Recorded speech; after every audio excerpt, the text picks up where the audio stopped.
Coming up, why you and I should listen to the haters. Yeah, we're going to dive into it. And then the endless quest to coin new terms about work is driving me nuts, but I'm going to embrace it. Let's go. Helping you win at work and in life so you're making more money and experiencing more meaning in this thing called work that we do more of than anything else that we do in life. So welcome aboard. Okay. You know, there's this, I think, the traditional school of thought that I adopted for a long time until recently. And it was, hey, block out the haters. Ignore the haters, man. Stay out of the comments. Right? Pretty good advice. But I'm going to give you a different spin on that today. Why we should listen to the haters. Now, I didn't say why we should completely, without any discernment at all, believe the haters. I said why we should listen to the haters.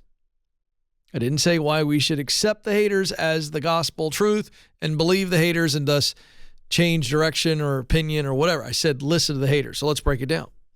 So what do I mean by haters? These are just people that are very negative naysayers. Now, this could take on two forms. Let's make it more personal first. Because the word hater, I mean, it's a little much. We could call it just negative people. Two forms. One, the people that we know, family and friends. We believe something. We love somebody, we want to start a business, we want to move across the country, whatever it is. We've got a clearly defined belief or action that we've outlined and shared, and they're very negative about it. So we're talking family or friends is the personal connection. Family, friends, coworkers, throw them in there, okay? That's in my sphere. I'm doing life with these people. The other group of the haters, the negative, the naysayers, are people online. So these could be friends, acquaintances on Facebook or Twitter or Instagram or TikTok or whatever, or just complete strangers. Now, these haters, these negative voices are truly, it's extraordinary. They're everywhere. Not only are they everywhere, they're bold. They will disagree with anything. I've made this joke before, but if I went on to Twitter's the worst. But if I went on Twitter and I said, the sun is extremely hot, somebody would offer a slightly different opinion or disagree with me, or both. I'll give you an example. If you go to my Instagram account, at Ken Coleman, a couple weeks ago, I put out a post based on an article I had read that had some data in it that was stating that for women who can and choose to be a stay-at-home mom, there are some very clear benefits for their children because they've made the decision to stay at home. Now, that was the whole post. And I listed out the three benefits that were predominant. I had people coming at me because I didn't mention stay-at-home dads. I had people coming at me saying that I was making them feel guilty because they had to work or that they wanted to work as a mom. I said there are three clear benefits for women who can financially stay at home and choose to do so. That's what I said. I didn't say stay-at-home dads are losers. I didn't say that women who have to work outside of the home or choose to work outside of the home are bad moms and thus there's harm to their children. Didn't say any of that. But that's the idea. It doesn't matter what we say in this world, there are haters, negative people everywhere. Okay? But instead of ignoring them, I really believe there is value in listening to them. And I'm going to stay within the personal example that I've given you so far so that you understand what I'm getting at. I think I need to listen to them. Why? There's two reasons. Number one, haters inform us. They give us some valuable information if we are willing to listen. And two, haters inspire us if we are brave enough to listen. They inform us and they inspire us. That's why I believe we should start listening to the haters, the naysayers, the negative people. I said, listen. Now let's go into this. What are we looking for? What are we listening for in order to be informed and inspired? Here we go. First, is it correct? So when someone comes after me and says, Ken, you have done a really nice job of making me feel guilty about being a working mom. I got to listen to that. And I got to go, is she correct that I was making her feel guilty? No, she's not correct. She's incorrect. But now I got to go deeper. I'm listening to her. She's taking a shot at me. In the comment section. Boy, by the way, if we ever get into World War III and we need to find the bravest people in the world, I can tell you where they are. They're in the comment section. Brave people. Brave, brave, brave. That's a joke. These are actually a lot of cowards, but that's another story. Because here's what I'm telling you. I want you to listen to them. So now I've determined that comment was incorrect. But now I got to go deeper. Why did she feel that way? What is the pain or the problem underneath her comment? She sees me do a positive post that is honoring and praising and trying to encourage stay-at-home moms, and she feels guilt. So I've got to go, you know what? She took that post that way because she's feeling this way, and I can now understand she's not coming at me because she thinks I'm a big old jerk. She's feeling some guilt herself. She's feeling some shame. She's frustrated, and so I can learn from that. Now, what do I do? Do I do a different post that maybe encourages moms that are working outside the home? That's the idea. Now, so that's informing me. To inspire me, I got to lean in and I got to let it strengthen my resolve.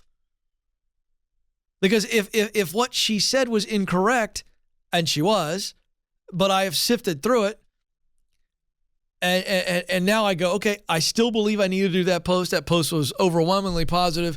It helped and encouraged a lot of people. And so I've sifted into it. So I go, you know what?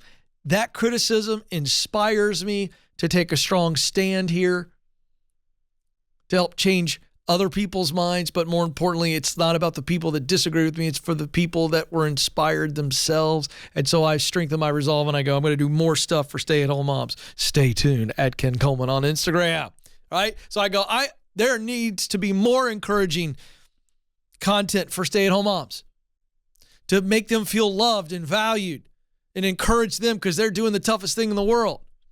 You're at the office dealing with a nasty spreadsheet and a difficult employee or coworker, and they're at home trying to wipe poop off the wall.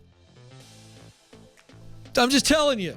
By the way, my wife has worked outside the home and in the home. My mom did the same thing. I love moms. Period. So let the haters inform you. Let them inspire you to make better decisions and better content.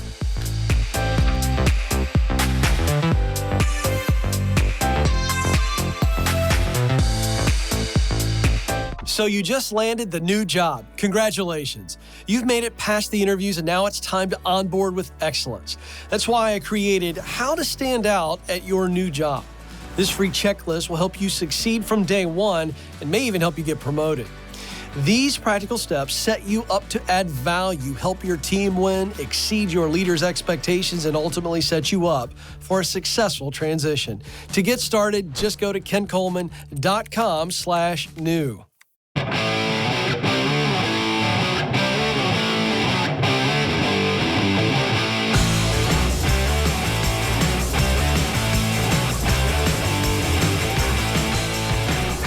Boy, here's some great news about 2023 for those of you that are itching, thinking, but you don't want to fully commit.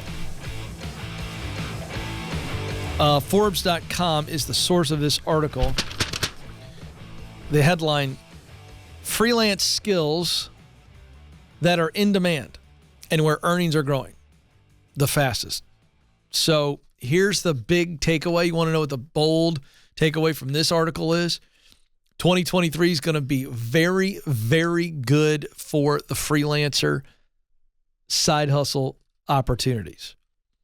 Freelancer, we'll just simplify it to you don't work full-time for the company, but you serve the company in contract work, and thus you could do 3, 4, 5 freelancer gigs. I know people that are freelance social media people that are taking care of 7, 8 different people or organizations. And boy, this is good for you folks that are looking to branch out, but you don't want to put all your eggs in one basket. Maybe you're not very risk averse. I mean, you are risk averse, or maybe you're just looking for some extra money to put a kid through college, buy a car, I don't know, pay off debt, right? I mean, this is very interesting. The trend here is that as companies are lean with their staff, having laid off people or lost people to the Great Resignation, and not being able or not willing to hire full-time employees, what has happened is an increase of companies going, look, we're just going to go contract this out for very specific roles. So it's just freelancers who have the skill and experience, but they just don't cost as much because you're not having to do benefits, and then also you're not committing to a long-term agreement. It's like, hey, we're bringing you on for 4 months. And so freelancing is just exploding. And it's only going to happen more because you are seeing layoffs upticking right now because of the potential of a recession. And then you got hiring freezes where companies are struggling, trying to tighten the belt. So all of a sudden, a freelancer becomes a very attractive option. Skills with the highest year-over-year growth in earnings, according to Upwork, which posts freelance gigs or specific projects connecting businesses with independent workers or agencies. By the way, Upwork needs to be sponsoring this show. That just hit me. What in the world? I got to check them out.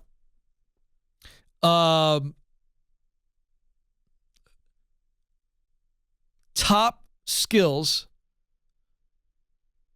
where they are growing in usage and money, meaning income. Sales and business development.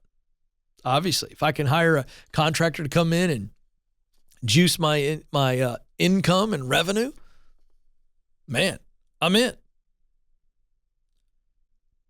That was 54%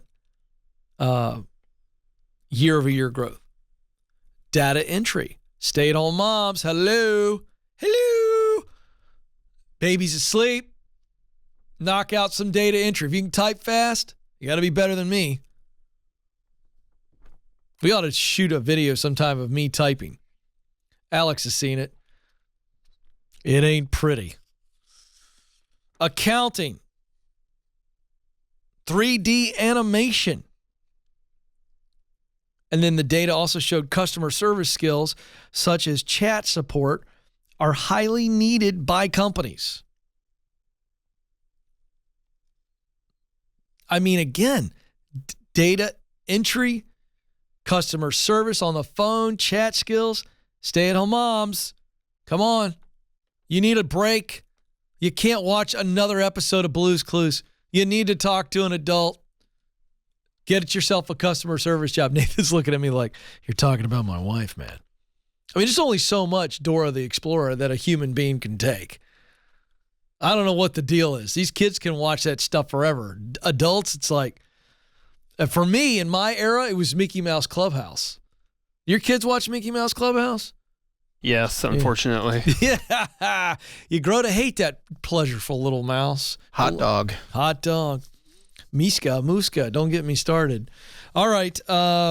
In the tech sector, let's look at just the tech sector, where you got a lot of talent gaps and where jobs are being cut. So, it is very reasonable for somebody in tech to get laid off and get a nice freelance gig from the company that laid them off and then go land another couple, That's why I'm saying Bethel Tech, my friends, betheltech.net. Tell them Ken Coleman sent you. Unbelievable program. Affordable. 9-month program. Great job placement. BethelTech.net. The most in-demand skills in the tech space are for freelancers with full stack development, front-end and back-end software development, mobile app development, and web design. Rounded out the top 5. E-commerce website development, UX and UI design, and content management, system development are also highly sought after skills for freelancers. Experts believe side hustles will grow further. LinkedIn's editors put it in their list of big ideas for the year, especially among young Gen Z workers who love the flexibility and the variety. In October, McKinsey & Company, a well-known consulting agency and data company, reported that 51% of Gen Z workers do independent work and identify as contract, freelance, temporary, or gig workers, compared to just 36% of all other ages. So this is where the phrase, and we've heard this, the digital nomad, you've heard this, pretty popular. You want to be a digital nomad? The idea that you can do your work digitally from anywhere in the world. Hey, you want to travel the world and work, kiddos? Hey, go get yourself some good luggage. 2023 is your year. And can I say for a moment, this opportunity did not exist when I was in my 20s. It didn't exist. Yeah, I want to go to Europe for 6 months and, well, I can do my full stack UX, UI. I mean, I don't know what the crap I'm talking about. I don't know what any of that means, but I know that it's popular and I know that it is a rewarding technology career and you can do it many places for many companies remotely. So this really fits into this younger generation, the way they want to work, the way they want to live. But again, I want to remind you, for those of you that want to start a side hustle, maybe to make some huge financial gains or to begin to slowly move from working for somebody, working for yourself, this data is very important. It should encourage you. Some 58% of U.S. workers surveyed by Walquist American Staffing Association and the Harris Poll say they are considering getting a second job or side hustle in the next year to augment their primary income. Now that's growing. That's more than the 39% who plan to look for a new job or the 30% who plan to change careers. So, I mean, all this stems from the fact that I think a lot of people woke up during the pandemic and realized that they could do more than just their job. I mean, we've reported on this show about people who are like, I call them professional polygamists. They're working full-time for more than one company, and neither company knows about it. They're cheating on them. Sometimes they know about it. Takes sister wives a whole new idea, doesn't it? Yikes. But this is the world we live in, and it's happening all the time. And let me give you one other trend here, because I like to tie in multiple trends that I'm reading about. There are some well-known economists who are studying what is becoming a trend, and they are seeing that companies are starting to plan for it and make preparations to do it. Now, this is a little scary, and I'm not trying to scare you. I'm trying to prepare you. Companies are going to start offshoring, sending white-collar, remote jobs that may be of a customer service nature or heavy tech related, send those overseas to somebody who'll do it for a fraction of what you're doing it for, especially if you're six-figure income. So just be aware of that. It's interesting stuff.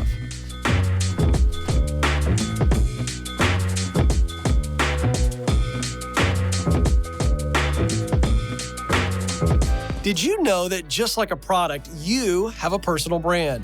It's the image or impression others form about you based on your interactions. And whether we realize it or not, our personal brand impacts opportunities to grow in our careers. That's why our team created the Personal Brand Survey. It's free, and it will give you personal and professional feedback so you can own your strengths and uncover any blind spots holding you back. To get started, go to kencoleman.com/brand.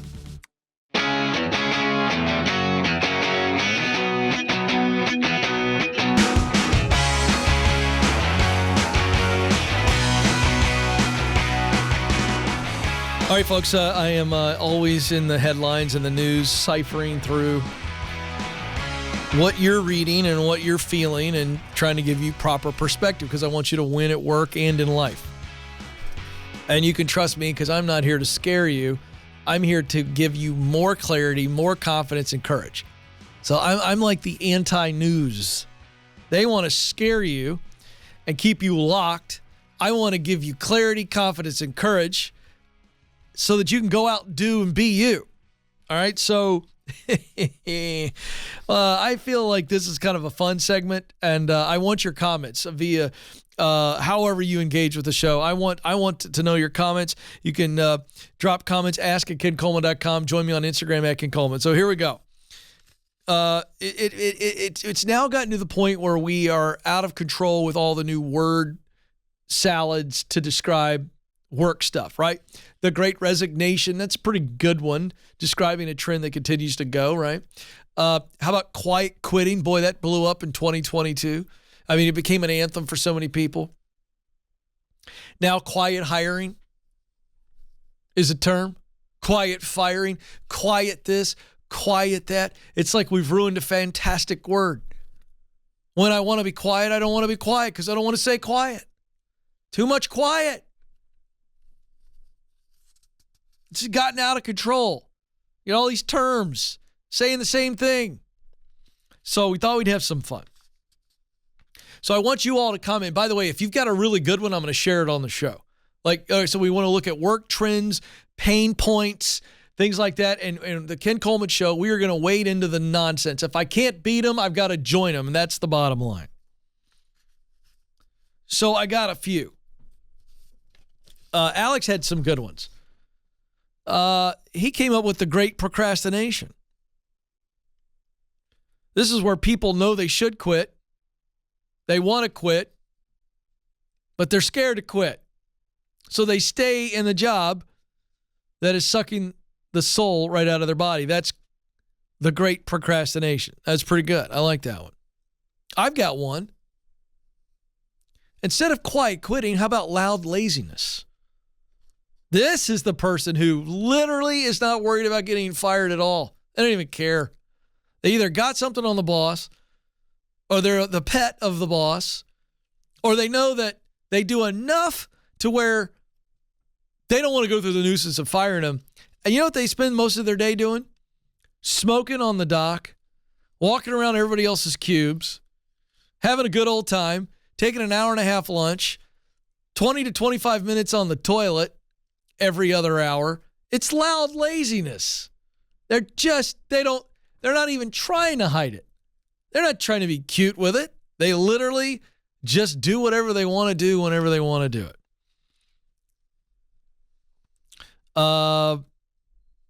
Here's another one. Then I'm going to have the team shoot me some on-the-fly work-related issues, and I will be put to the test. Here's another one. I should have given these to you earlier, Nathan, because you would have come up with something fun. Nathan, the director of Video Genius there. How about whiny working? Not quiet quitting or loud lazy. This is whiny working. Let me tell you what I experienced this. I flew to Washington, D.C. last week for a meeting, and I was at the Nashville airport. I won't say the establishment, but I went in to get some food. And I sat at the bar because it was just myself. And so I shinny up to the bar, and I waiting to put my order in. And behind the bar were three waitresses or bartenders or whatever, and they were literally whining. Oh my gosh, I can't believe we got to put all these boxes up after our shift, or during our shift. I can't believe I got to do this. They were like, I can't believe I got to come in Saturday. I was supposed to come. I mean, it's just incessant whining. Whiny working. All right, I got another one. I'm taking on what we're seeing as a trend here. This is an actual real trend that we're seeing. We reported on the show. And I should have come up with this one when we talked about it. I'm calling this the pathetic promotion. This is where, and this is a playoff of what they're called quiet hiring, but I think it's terrible. I don't like quiet hiring. Call it pathetic promotions. And do you know what a pathetic promotion is? It's where they put more work on you, more responsibility on you. They give you more to do, They tell you, we really need you to step up here. We're going to give you this, this, and this because we've got a hole over here. And this is going to be good for you. You're taking on more responsibility. It's going to be good. It's going to be good. I promise it's going to be good. And so you take on more work, but they don't give you a bump in pay. That's a pathetic promotion. So that's what I got so far. Alex, Nathan, Joe, hit me. What are some other trends out there in the workplace? And I'm going to coin a term right on the spot. This is the hot seat moment of the show where I've got to deliver. What do we got? What about like title toting, or someone walks around parading their title and their position and using it as an excuse to not really help or be a part of the team? Oh, I see here. So they're kind of going, this is my title, this is my responsibility, so I can't really be troubled. Is that what you're saying? It's an excuse not to weigh in? Yeah, that's not my job description. I do this instead. That's a good one. All right. So here's how you come up with these things, right? So you got to get to the core of what's really going on, right? And what they're doing is they're making an excuse, okay? But they're trying to now justify why they're not helping out. So I'm going to call this, I've got two actually. We'll let you guys vote real time. I'm going to call this one, Nathan, justified jerkiness. That's not my favorite. It's not the first one I came up with, okay? The first one was the excellent excuse. That's what that is. See, so now they're a justified jerk is what they are. That's how I came up with that one. They're justifying their jerkiness.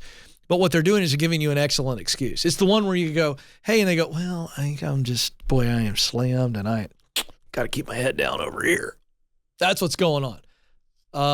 By the way, our listening and viewing audience, you can edit these and send it to ask@kencoleman.com and we'll share them. Okay, we got another one. I like this. Yeah. How about when you can't find somebody you're looking for? They're never at their desk. They're never around. Like who?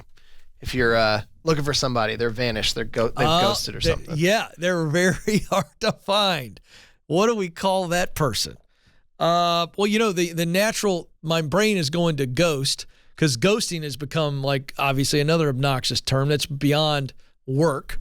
But we see a lot of people, employees that ghost.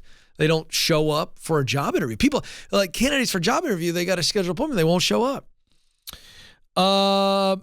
So I don't know if I want to stay within the ghost. I tell you, my brain is going towards this word here. And see, what works about quiet quitting, folks, is alliteration. In case you haven't figured it out. The game is it's got to be alliteration, so you've got to have two B's, two F's. Where's Waldo workers? Okay, that's going down the right. That would never stick. I tell you, the word that's coming to mind is the phantom. You know what I'm talking about? Like they're just, I don't know. With a Where's Waldo worker, I think we might go to that. I can't get a word for phantom. Do you know what I'm saying? Amanda's got one. I didn't do so well on that one. That was not so good. Okay, so the people who stir the pot at work, I call them gossip getters. Because they're constantly. Yeah. They're like a fly strip. All the gossip, like a fly, lands on them. I like that. I like the pot stirs, not to be confused with pot stickers, one of my favorite appetizers. Love a good pot sticker, don't you? That person would be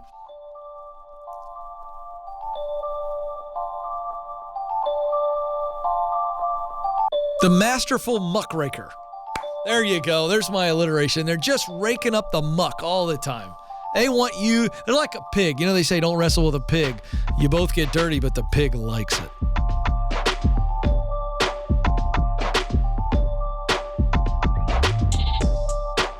You were created to fill a unique role through your work, but it can feel overwhelming to figure out what that is.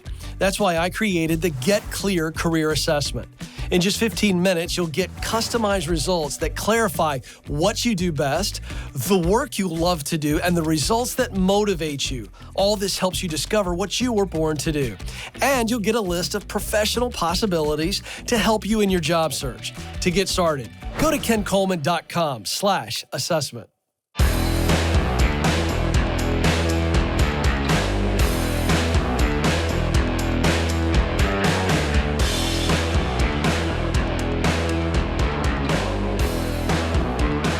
All right, folks, it's time for our coaching session. 844-747-2577 is the phone number. Love to hear from you. Let's go to Charles, who joins us in Somersworth, New Hampshire. Charles, you're on the Ken Coleman Show. Hey, Ken. How's it going? I am living the dream. What are you doing? Oh, just hanging out, calling into the best job, look, shirt, talent podcast ever. Well, wow. Word. Thank you. I'm honored. What's up? All right. So I've been a mailman here for coming up on 2 years. And it's, not the job, I grew up to want. And because I have an engineering degree at this point. I've had one since 2010. And I did have an engineering job for 10 years. But I'm looking to get back in the game. And I'm wondering if you can help me answer that inevitable question in the interview process. Why'd you take 2 years off? Well, let's start by just telling me, since you're not performing with me, you and I are just friends. Why did you take 2 years off? Well, I resigned from my previous employer for reasons, and I was in survival mode. Well, and, but without getting into, you don't have to get into all the nitty gritty details. Why did you resign? Why did you quit? So with all the COVID stuff and the masking and all that nonsense, I was kind of pushed out. Okay, gotcha. All right, enough said. Yeah. Gotcha.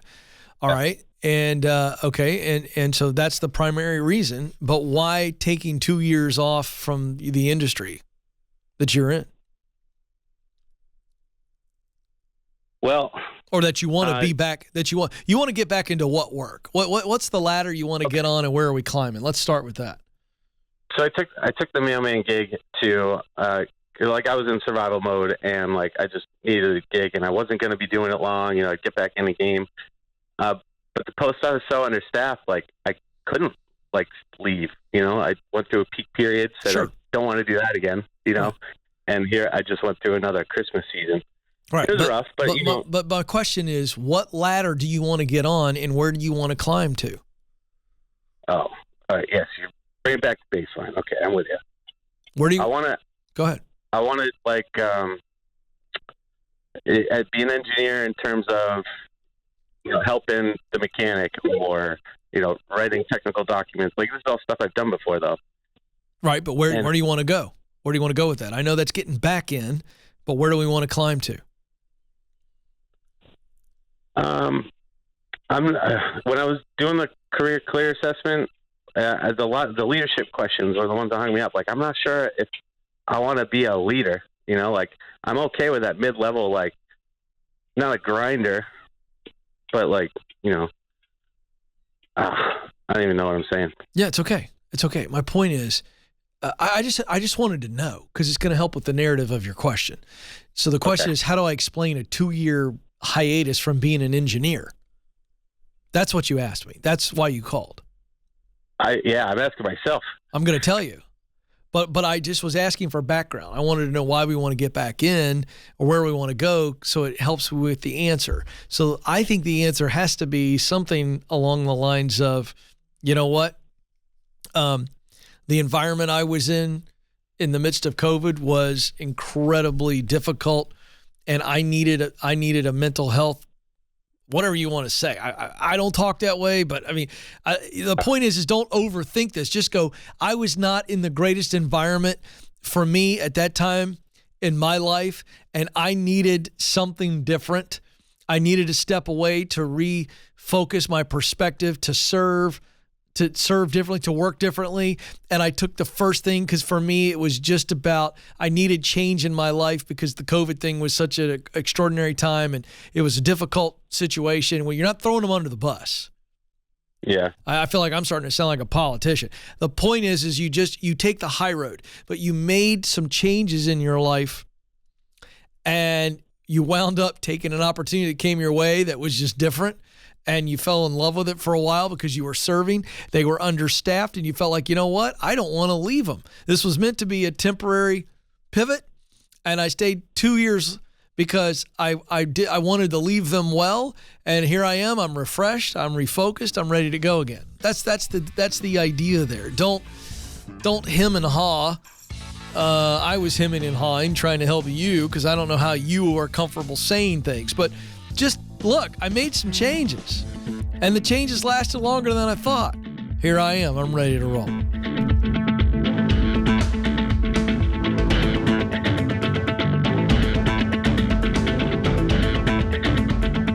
Did you know that recruiters take an average of 6 seconds to scan a resume? And that's if they ever see it in the first place. In fact, 75% of resumes are rejected before reaching a hiring manager. Listen, folks, if you want to get hired, you've got to make your resume worth noticing. That's why we created How to Write the Perfect Resume. This free guide will walk you through the 5 steps to stand out in the hiring process to get you your dream job. If you want to get started, go to kencoleman.com/resume.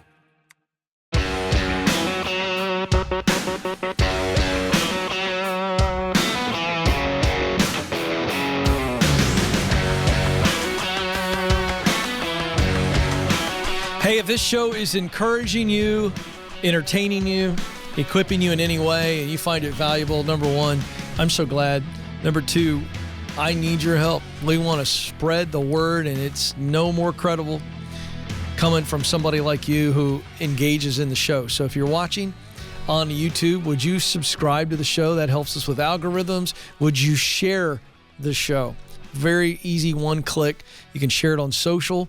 Or you can share it directly to someone. Then if you listened via any podcast platform, whatever platform you're on, would you give us a positive review and would you subscribe as well? Thank you so very much for that. Let's go to Mansfield, Texas. Jason is there. Jason, you're on the Ken Coleman Show.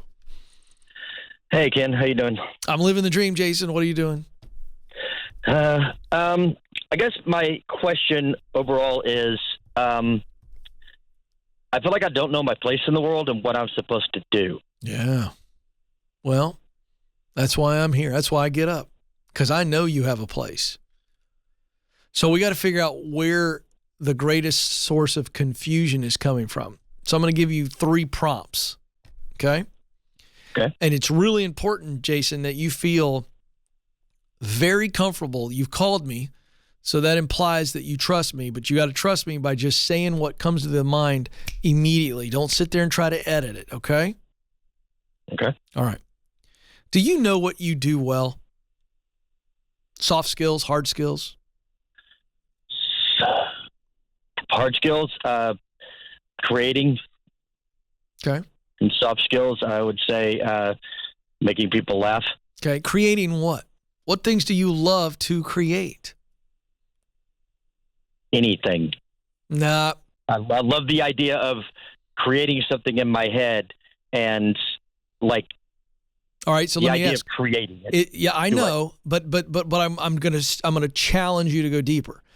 I get it. I know exactly what you mean. I'm very creative. I love creating, but there are certain things I love creating more than others. I love creating content. Okay? I love creating an experience for people to consume content. So I like creating ideas. I'm in that idea content space. What do you love creating? Is it sculpting, creating a painting? Is it creating a business plan? Is it creating an invention? I mean, come on. What do you love to create most? Creating inventions that make people's lives better or easier. Okay, so you are in that thing space, creating a device or a service that just kind of solves a problem in a very effective way. Yes. All right. What motivates you to do that? What is the result of that? If you were to just go deep, keep going down, simpler.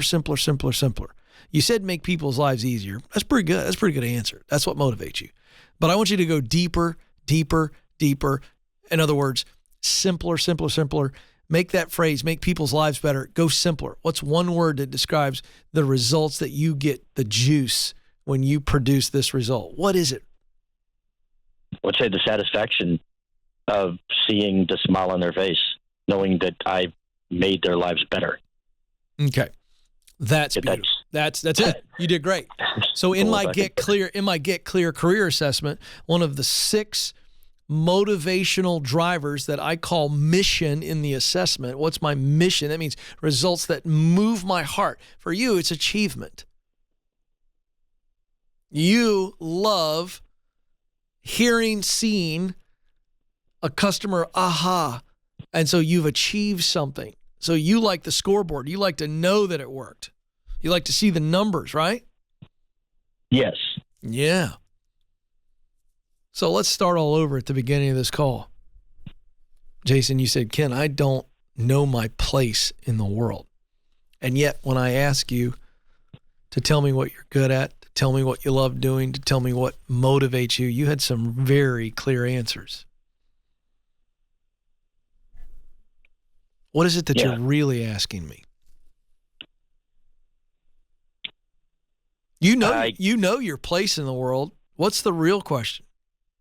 You got a high level idea what you were put on this planet to do, true or false? High level. Yes. Yeah. So what are you really struggling with? I feel useless. Why? Who said what has caused you to feel useless? Or who? That's a long phone call. Give me the quick answer. I grew up in a household of money is the most important thing, and you need to make money because you don't have time to get any better, but you need to make more money even though you are making money. It's never enough. The household I grew up in it was never enough. Just what, even if they said, just get a job. Now you get a job, and 5 days later, when are you going to get a better job? So you felt, so what has really transpired is that message became you feeling like you were never enough.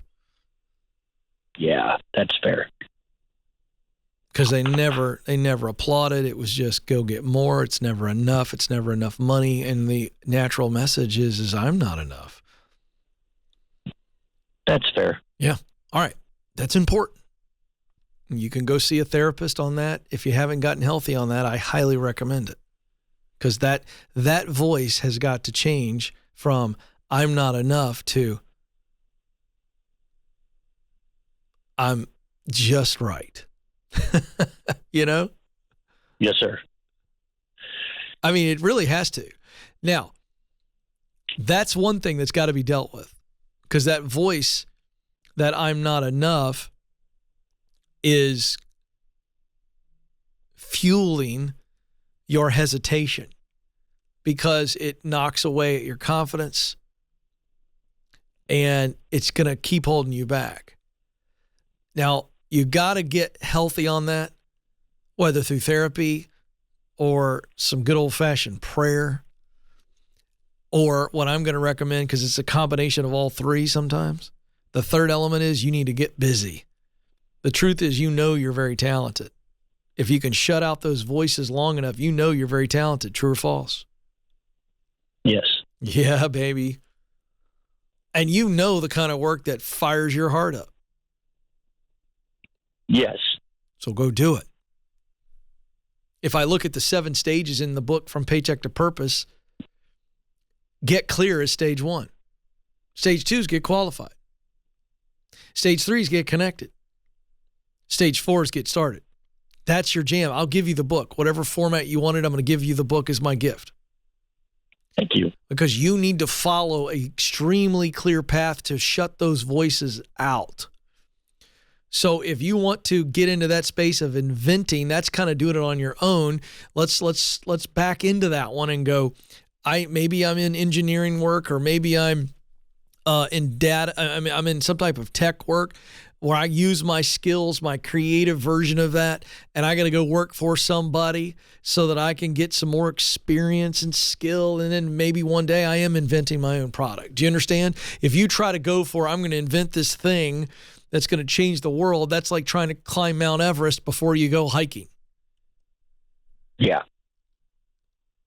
So let's get into the work that we want to do, and let's get better at it.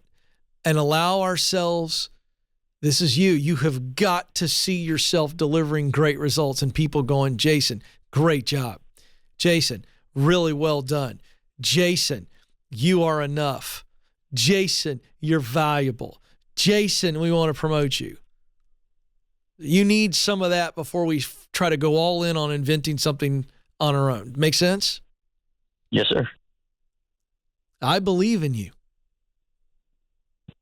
I know that you were created with talent, things you do well. I know you were created with a heart, passion for a type of task or a role or function that fire you up when you think about it, when you're involved in it, time stands still.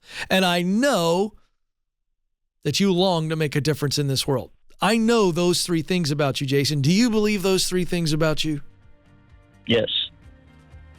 Well, then those are the new voices. I am uniquely and wonderfully made. I was put on this planet to make a difference, and I'm going to do it. Press on. Thanks for listening to The Ken Coleman Show. For more, you can find the show on demand wherever you listen to podcasts and watch the show on YouTube. You can also find Ken across all social media by following @Ken Coleman.